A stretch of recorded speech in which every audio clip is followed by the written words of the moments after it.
Hello and welcome back once again to Steven Sir Makes It Easy, where me, Steven Sir, tries to make your life a little bit more simpler with concepts concerning accountancy and finance. Before I get started with the task for the day, very quickly a few reminders. You can connect with us on our Facebook page, our Instagram ID, as well as the Twitter handle. And the most important one is the Telegram channel given above. If you have not installed Telegram on your mobile phone and you are a subscriber of the channel, it's my request, please get connected to the Telegram channel above, join it, so that this particular Telegram channel is used for official communication to inform you, to update you about the lectures that will be premiered the next day, as well as the most important thing, the PDF of the question and answer, whatever is coached and tutored on this particular platform will be shared at the end of that particular chapter, so that you can download it and use it for your future reference basis. Also, if you do intend to purchase the textbook from which the necessary questions are explained during the various lectures, the purchase link is provided in the description of every lecture. And most importantly, if you have missed out the past tense, that is the last lecture, there is an I button given above. Please click it, watch that particular lecture, and then you can come here. Very importantly, at the end is, if you have not subscribed to our YouTube channel, please do make that a task for the day and subscribe to our channel, and together with that also press the bell icon so that Mr. YouTube notifies you about lectures which are uploaded on this particular platform. That's as far as the reminders are concerned. Let me get started with today's lecture. So let's get started, rather continue with the analysis of a financial statement.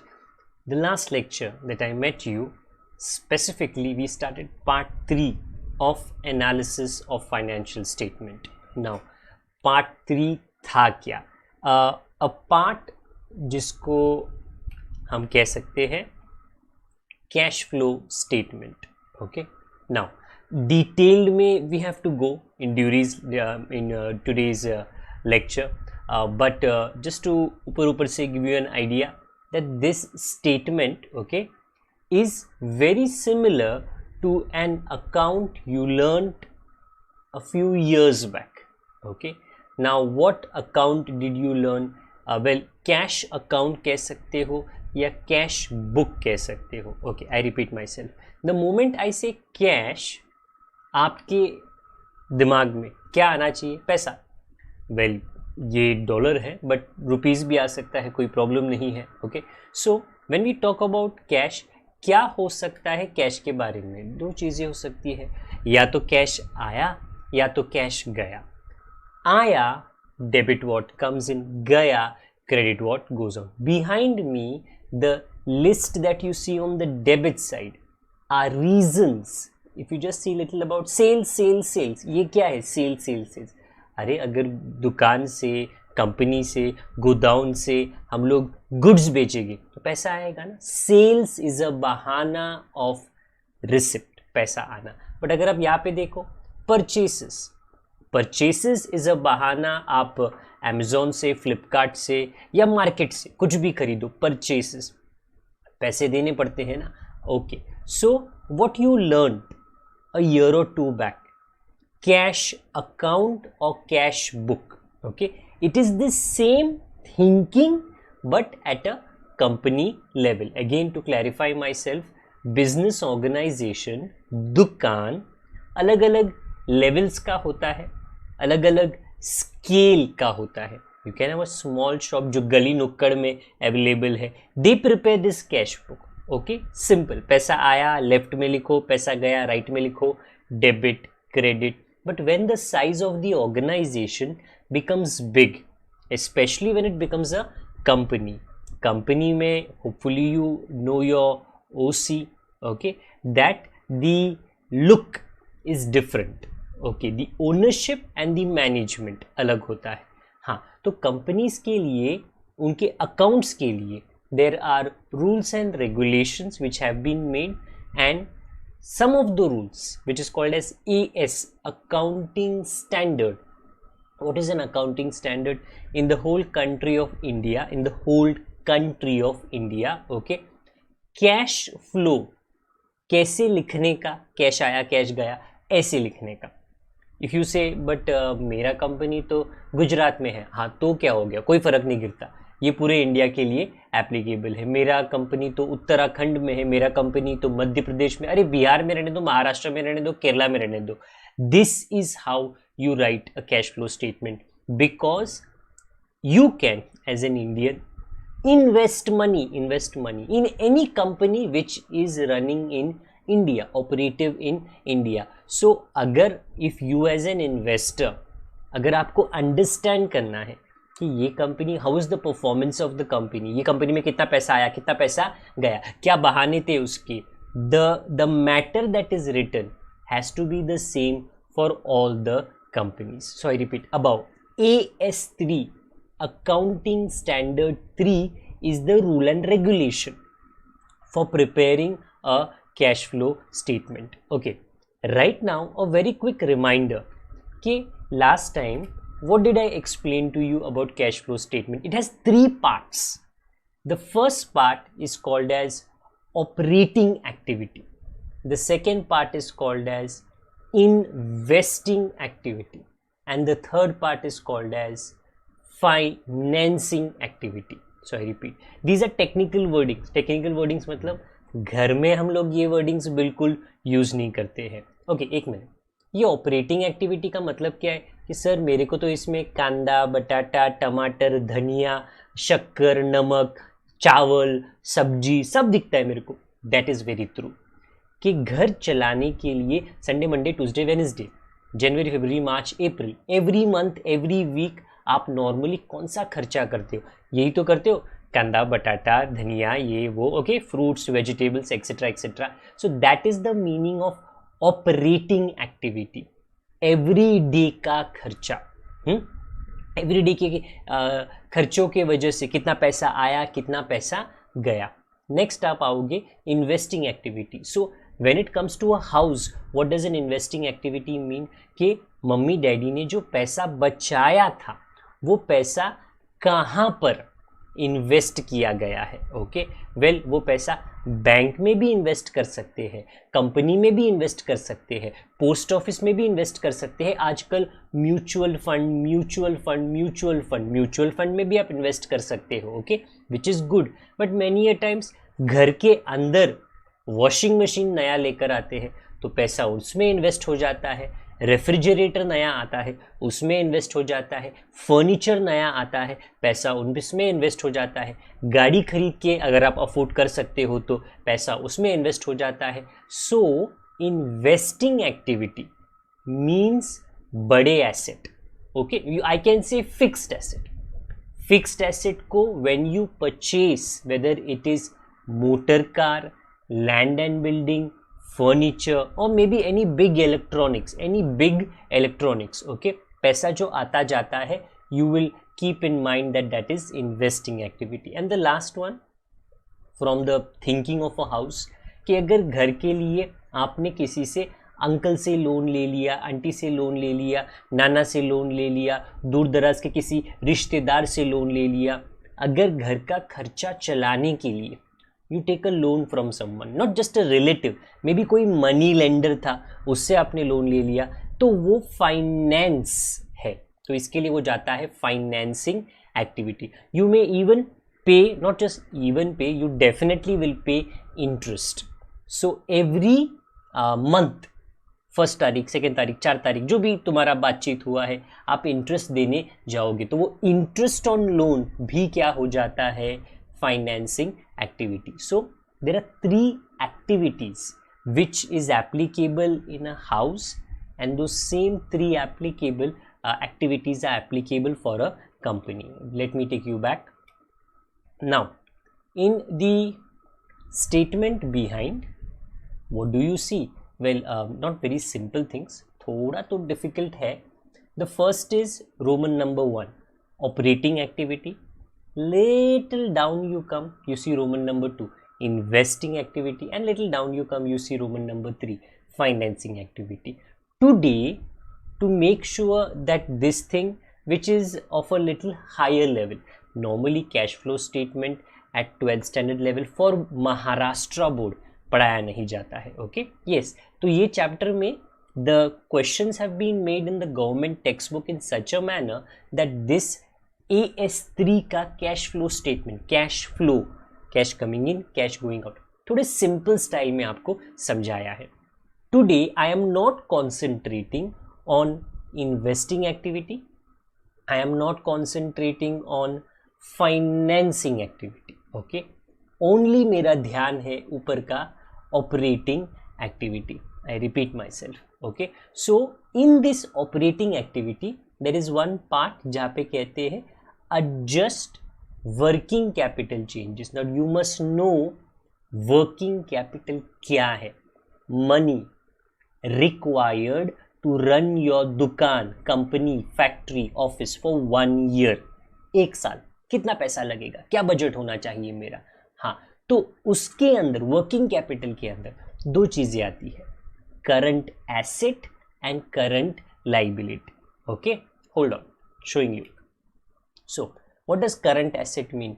What you see behind me is a balance sheet. Okay, बहुत time पहले we have discussed a balance sheet. Okay, the entire vertical balance sheet. एक part है जहाँ पे आपको current asset आते हैं, cash, bank, debtor, bill receivable जो मेरे ऊपर है, एंड एक पार्ट है जहाँ पे आपको करंट लाइबिलिटी आते हैं, which is creditor, outstanding expenses, okay, bill payable, etcetera etcetera. So debtor, creditor, bill receivable, bill payable and stock. I am just talking about 5 current assets and current liabilities. Current asset का मतलब क्या होता है, पैसे आएंगे. Current liability का मतलब क्या होता है, पैसे जाएंगे.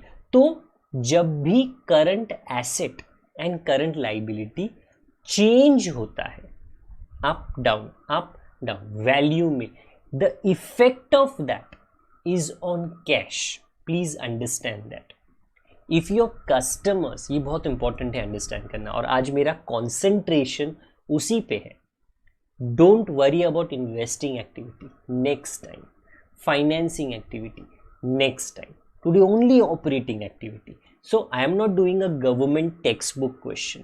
अपना खुद का क्वेश्चन मैंने बना दिया सिंपल सा, ताकि I can explain to you कि when current asset changes up down, पैसे पे क्या असर होता है. When current liability changes up down, पैसे पे क्या असर होता है. And very important to know, पैसे पे, कैश पे उल्टा असर होता है. What does that mean? If I say एक करंट एसेट ना ऊपर गया, हाँ तो पैसा नीचे गया. अच्छा, तो करंट लाइबिलिटी के बारे में भी ऐसे बोल सकते हैं, करंट लाइबिलिटी ऊपर गया, पैसा नीचे गया. No, because current asset and current liability are poles apart, अलग अलग चीजें हैं, डिफरेंट डायरेक्शन. तो मनी पे उसका इफेक्ट, असर अलग होता है, बिल्कुल अलग होता है. Current asset up, money down.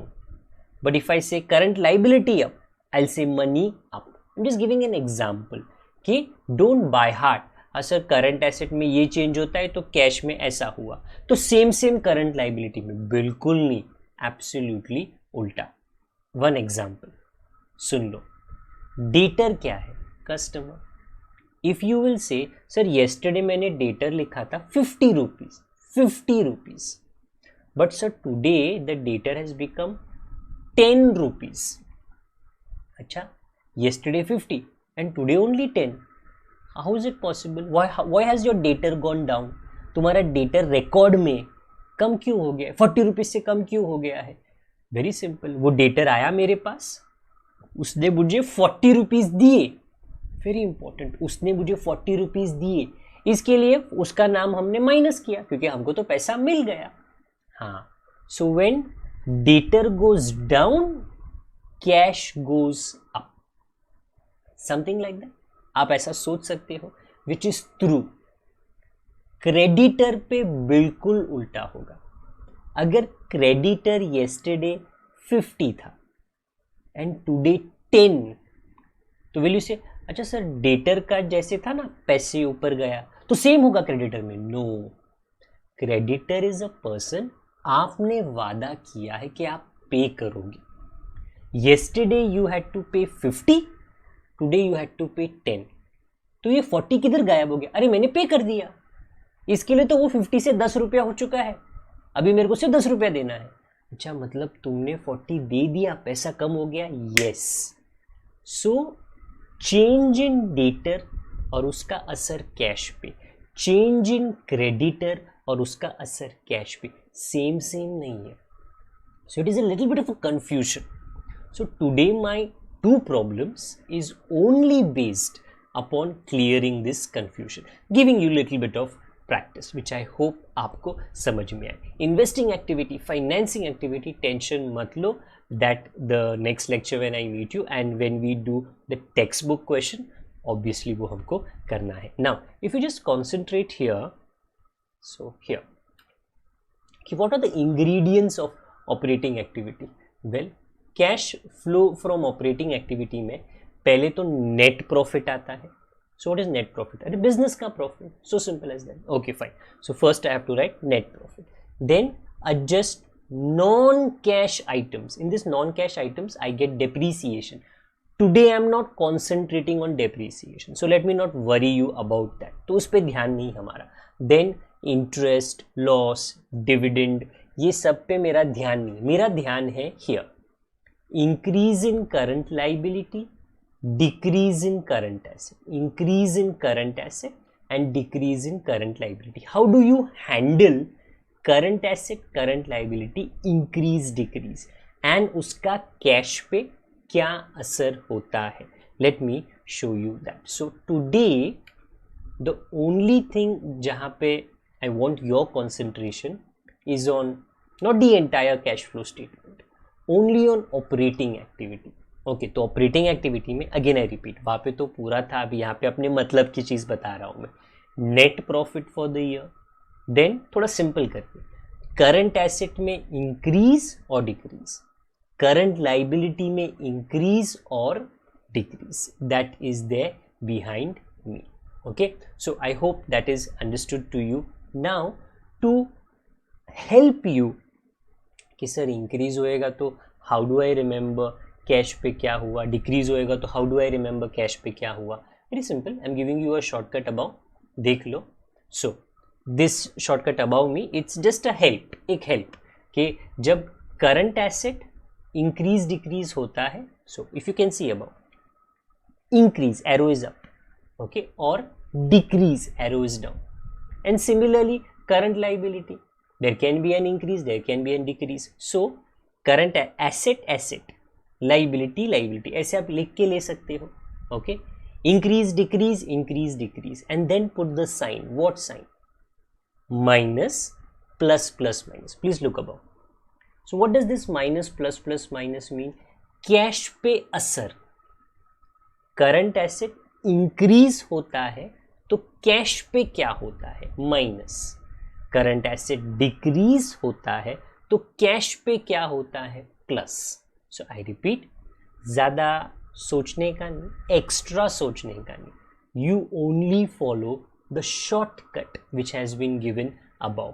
कि if you want to understand, sir somebody asked me कि ना stock current asset sir increase हो गया, बताओ कैश पे क्या हो गया? सर मैं सोचते बैठ गया. बिल पेएबल सर कम हो गया, कैश पे क्या हो गया? मैं सोचते बैठ गया. सोचते मत बैठो, ऊपर का जो शॉर्टकट दिया है उसके बारे में सोचो कि when you say increase in stock, वो कौन सी कैटेगरी में आता है? That is increase in current asset.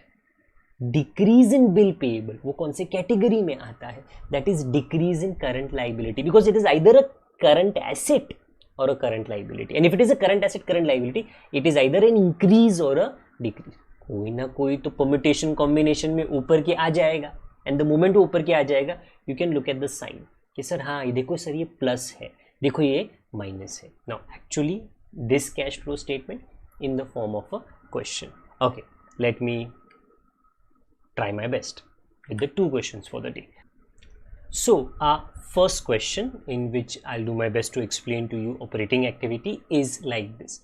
How would you show the following in operating activities of the cash flow statement? No financing, no investing. Okay, question ये अपने ही खेत का क्वेश्चन है. Okay, so first point, net profit for the year 1 lakh question mark. Where do you write it in cash flow statement? operating activity में आता है.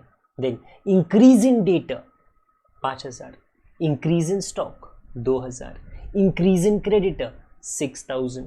now hold on, point 2, ये debtor क्या है? करंट एसेट होता है. अच्छा, ये स्टॉक क्या है? वो भी करंट एसेट होता है. अच्छा, तो क्रेडिटर क्या है? वो करंट लाइबिलिटी होता है. Okay, so we have to explain कि when debtor goes up, increase, what is the effect on cash? Cause effect, cause effect. Okay, so point number 3, stock goes up, value में stock goes up, cash पे क्या असर मारा? Creditors goes up, cash पे क्या असर मारा? Okay, let me explain this to you with the shortcut which I had shown. So here goes. देखो, cash from operating activity, only the first one. You don't have to be writing this, you only have to understand this. When I solve the questions from the textbook, then yes, definitely अपने accounts की notebook में लिख लेना. सो पहले क्या था point? Net profit. हाँ, तो वो सिंपल है रे, फर्स्ट लाइन में लिख लिया मैंने, net profit for the year 1 lakh rupees. Now the important thing is उसके बाद जो करंट एसेट करंट लाइबिलिटी में चेंजेस दिए हैं उसको कैसे हैंडल करूँ. एक काम कर, उसके लिए ना स्टीवन सर ने एक शॉर्टकट दिया है, तो आपके नोटबुक में whenever you solve these questions तो वो शॉर्टकट पक्का लिखना. अच्छा, कैसे लिखते हैं उसको? देखो, current asset current asset, current liability current liability, increase decrease increase decrease, ऐसे करके एरो डाल दो. And very importantly is the sign at the end, minus plus plus minus, ऐसे करके मैंने ऊपर ये बताया है, and it remains the same. Okay, so let's see point number 2. What do you say? Point number 2 says increase in debtor. No problem, let me write it. Net profit के नीचे increase in debtor कितना है? 5000. Okay, wait, is this 5000? Because I repeat, you should not think, students ऐसे सोचते so increase तो plus होना चाहिए, decrease तो माइनस होना चाहिए. यस, तुम्हारा कहना सही है, बट वो डेटर के लिए हम लोग यहाँ पे क्या सॉल्व कर रहे? कैश. तो ये कैश का घर है, ये मेरे बगल में, तो you should be able to understand कि कैश के घर में कैश पे क्या असर हो गया, डेटर के घर में क्या हो गया वो बात अलग है. राइट नाउ कैश के घर में क्या असर हो गया. ओके, तो कैसे अंडरस्टैंड करेगी? ऊपर देख, ऊपर डेटर कौन से कैटेगरी में आता है? सर, डेटर तो करंट एसेट के कैटेगरी में आता है. Very right. क्या बोला उन्होंने? इंक्रीज ना. हाँ, तो बराबर से देख, इंक्रीज इन सीए, बराबर से देख, इंक्रीज इन सीए क्या करता है कैश पे? माइनस. हाँ, तो फिर ये जो तुम्हारा नंबर भी आएगा ना 5000, ये नेगेटिव आना चाहिए, ब्रैकेट में आना चाहिए. द मोमेंट वो ब्रैकेट में आता है वो एक नेगेटिव नंबर बन जाता है. You don't have to be writing minus because this is company presentation. Company में नॉर्मली अवॉइड करते हैं नेगेटिव या माइनस साइन डालना, ब्रैकेट में डालो वो नेगेटिव बन जाता है. सो डेटर में क्या हो गया? That is not what is of concern. Cash पे क्या असर मारा? That is what is of concern. Okay, let's try out the next one. Third point, increase in stock 2000. Okay, stock बढ़ गया. Let me write increase in stock. तो is it a plus और a minus? देख बाबा, don't go with the word increase, you go with the shortcut about. Stock कौन से category में आता है? ये स्टॉक भी तो करंट एसेट है, बराबर, सी ए, और उसका इंक्रीज है ना. हाँ, देखो ना बाजू में, इंक्रीज, डिक्रीज नहीं, इंक्रीज. हाँ, तो व्हाट डज द साइन से? It says minus. हाँ, तो कैश माइनस होता है, माइनस मतलब गया, पैसा गया. ओके, तो ये भी मेरे को माइनस लिखना है. यस, वेरी ट्रू, ये भी माइनस लिखो. ओके, तो मतलब करंट एसेट अगर इंक्रीज होता है पैसा जाता है. हाँ, तो बराबर है, ऐसे ही सोचना है. करंट लाइबिलिटी का क्या? वो भी देख, सोचने का नहीं ज़्यादा, ऊपर का फॉर्मूला देखने का. Okay, so increase in creditor, तो let me write it. So here goes, increase in creditor. But now I can't say current asset. No, don't say current asset. Come little down. Current liability. Come little down. Current liability. Okay. तो increase इन current liability, cash पे क्या है plus, बिल्कुल उल्टा, yes, because current asset and current liability is not one and the same, it is बिल्कुल उल्टा। अच्छा, तो मतलब if creditor goes up, cash is plus. Okay, so let me show that to you here. 6000, no putting it in bracket, bracket का मतलब negative असर, okay, यहाँ पे पॉजिटिव असर है, इसके लिए वो प्लस है। देन दैट इज इट यार, ये बस इतना ही क्वेश्चन था टू इंट्रोड्यूस कि ये करंट एसेट करंट लायबिलिटी की इंक्रीज डिक्रीज की वजह से कैश पे क्या असर मारता है। इसके बाद सॉल्व करके आंसर लिख देने का, ऑपरेटिंग एक्टिविटी का आंसर लिख देने का। अच्छा, तो 1 lakh minus 5, I think we can say 95,000, minus 2 93,000, plus 6 99,000। हाँ, तो बराबर है। This is your operating activity का दिस प्रॉब्लम का answer. Okay, let's take up one more question, क्योंकि जितना प्रैक्टिस करे उतना अच्छा होता है। So let's understand with one more question with थोड़ा चेंजेस यहाँ वहाँ पे। ओके, तो नेट प्रॉफिट है इस time 5 lakh, increase in bill receivable 50,000, थोड़ा बड़ा अमाउंट है, decrease in stock, okay 20,000, and decrease in creditor 60,000. Let's see, something will be plus, something will be minus, and then I will get an answer. Okay, so this is my cash flow statement in which I will at the beginning write cash from operating activity. इसके अंदर net profit सबसे पहले आएगा, तो net, because net profit is connected to your business. Okay, business का net profit होता है कितना है 5 lakh. So now I have to think 5 lakh में क्या प्लस क्या माइनस, उसके लिए क्या काम आएगा, ऊपर का शॉर्टकट। लेट्स सी कितना काम आता है। Point 2, increase in bill receivable 50,000। Late me right, ये बिल रिसीवेबल क्या है, करंट एसेट है, उसका इंक्रीज देख ऊपर। वेल लेट मी सी, करंट एसेट इंक्रीज ऊपर माइनस। अच्छा, तो कैश माइनस होता है, वेरी ट्रू, कैश माइनस होता है, ज़्यादा सोचने का नहीं, लेफ्ट राइट अप डाउन इसको उसको पूछने का नहीं, go with the shortcut about कि कैश पे क्या इफेक्ट होता है। कॉज यहाँ पे दिया है, इफेक्ट ऊपर दिया। I was explaining nature of principles of management in an OCM lecture, उसके अंदर भी यही था, कॉज एंड इफेक्ट। ये कॉज है और ये उसका ऊपर इफेक्ट है, ये वजह है, ऊपर उसका असर है। सो हियर गोज माइनस 50,000, मतलब टेक्निकली अभी हो गया 4,50,000, but you can do it at the and. Point number 3, decrease in stock. Let me write decrease in stock. Then no by hearting, you look above. So current asset, but now I have to talk about decrease. So that is like second option. तो cash पे क्या असर होता है, plus, I repeat plus. Okay, so cash is plus. हाँ, so the amount also will be plus. Okay, so 20,000 is plus. Done. What about last, decrease in creditor? Firstly you write na, then you think is it current asset current liability, current liability, is it increase decrease, बोला ना decrease. okay, so current liability fourth option, decrease हो गया, cash पे क्या असर हो गया, minus. अच्छा, तो माइनस करना पड़ेगा 60,000, 5 lakh minus 50, 4,50,000 plus 20, 4,70,000 minus 60, your answer 4,10,000. The answer is not very important. What is important is when current asset and liability increases decreases, how do you come to know कि उसका असर कैश पे क्या होता है? Well, for that this shortcut that I have given above, I hope helps you. In the question, in the government textbook, I think there are around 6 questions. In all 6 questions, whether it is government textbook of HSC board 12th standard or whether it is this chapter at any level, ये जो ऊपर shortcut दिया है ना, हमेशा काम आता है। सो आई होप ये जो एक्सप्लेनेशन आज मैंने स्पेसिफिकली किसके लिए दिया आपको, ऑपरेटिंग एक्टिविटी, आपको ये समझ में आ गया। Okay, in the text book अलग से ऐसे ऑपरेटिंग एक्टिविटी पे क्वेश्चन नहीं है, but if I would have solve the first question which would have had all the activities, it becomes a little difficult to digest. हजम करने में थोड़ा प्रॉब्लम होता है, तो मैंने थोड़ा एक्स्ट्रा काम किया है ताकि आपको हेल्प हो सके. And I hope the explanation was understood. If it was understood, please हमारी प्रोत्साहना के लिए, हमारे encouragement के लिए definitely like the lecture, share the videos with everyone that you know, subscribe to the channel if you have not done till now, and comment if you have any doubts concerning these particular activities. Please always remember,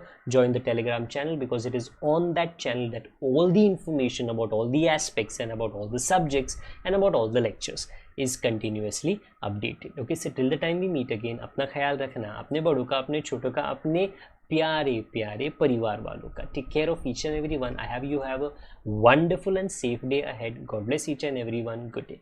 Bye.